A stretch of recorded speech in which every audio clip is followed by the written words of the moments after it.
All India students federation का जिला स्तरीय अध्ययन सह प्रशिक्षण शिविर गढ़पुरा प्रखंड के कौरिया उत्क्रमित उच्च विद्यालय में संपन्न हुआ। 2 दिनों तक चले इस अध्ययन शिविर में जिले के विभिन्न क्षेत्रों से करीब 100 छात्र शामिल हुए। छात्र आंदोलन का इतिहास, वैज्ञानिक समाजवाद, शिक्षा और शिक्षा की राजनीति समेत अन्य विषयों पर हुए क्लास में शिक्षक के रूप में विश्वजीत कुमार, एहसन आजाद, प्रोफेसर मनीष कुमार, प्रोफेसर अरुण कुमार, राजेंद्र चौधरी थे।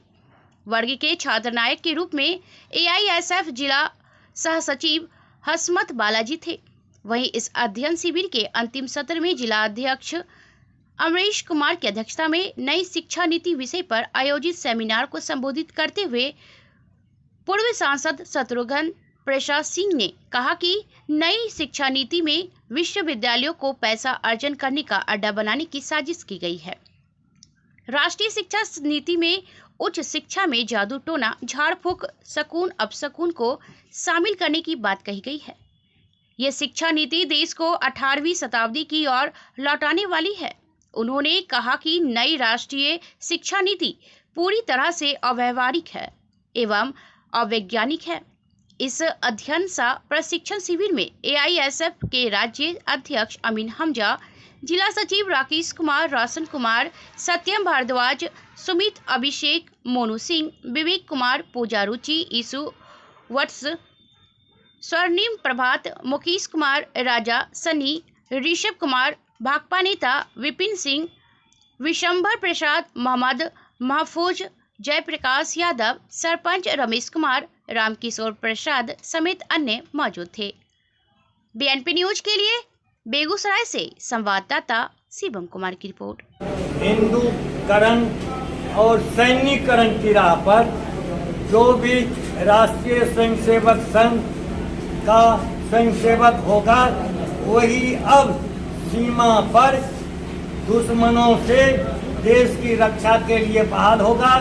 जो नौजवान इतने दिनों से उस प्रतियोगिता परीक्षा की तैयारी कर रहे हैं, जो उसके लायक हैं, उनकी ये बहाली नहीं करेंगे। वे कहते हैं कि हम पहले प्रशिक्षण देंगे और उसमें 25% ही हम उनको मौका देंगे नौकरी करने के लिए, और मात्र 4 वर्षों तक वे हमको नौकरी में रखेंगे। वो भी ठेके पर रखेंगे, संविदा पर रखेंगे, अस्थायी नौकरी नहीं देंगे। और जो अधिसूचना है भारत सरकार की, उस अधिसूचना के मुताबिक शुरू में 40,000 नहीं देंगे, 34 साल देंगे। वो 30,000 से शुरू करेंगे और अंत में देंगे 40,000, और फिर हमको कान पकड़ करके हटा देंगे। ये नौजवानों का अपमान है, ये देश के वीर बेटों का अपमान है। हम ऑल इंडिया स्टूडेंट फेडरेशन के साथियों से, ऑल इंडिया यूथ फेडरेशन के साथियों से और तमाम जो इस देश के, इस राज्य के छात्र और नौजवान संगठन हैं और जो भी देशभक्त लोग हैं, चाहे जिस किसी दल के हों, उनसे हमारी अपील है कि अग्निपथ आपको जलाने वाला ये नया पथ आया है। जैसे अमृत महोत्सव आपको हलाहल का प्याला लेके आया है, वैसे अग्निपथ का प्रशिक्षण प्राप्त करने वाला अग्निकर्मी जो होगा वो देश को जलाएगा, देश को तोड़ेगा।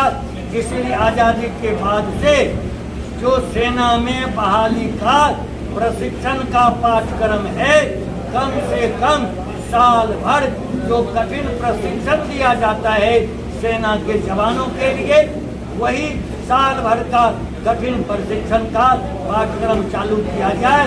इसमें हेर फेर होना धोखाधड़ी है, विश्वासघात है नौजवानों के प्रति, किसानों के प्रति, गरीब लोगों के प्रति, क्योंकि उनके ही बाल बच्चे जाएंगे सेना में बहाल होने के लिए।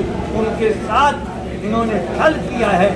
एक और कहते हैं 18 महीने में 10 लाख की नौकरी। प्रधानमंत्री जी आपने 2014 में वादा किया था प्रत्येक साल 2 करोड़ नौकरी। हमारी मांग है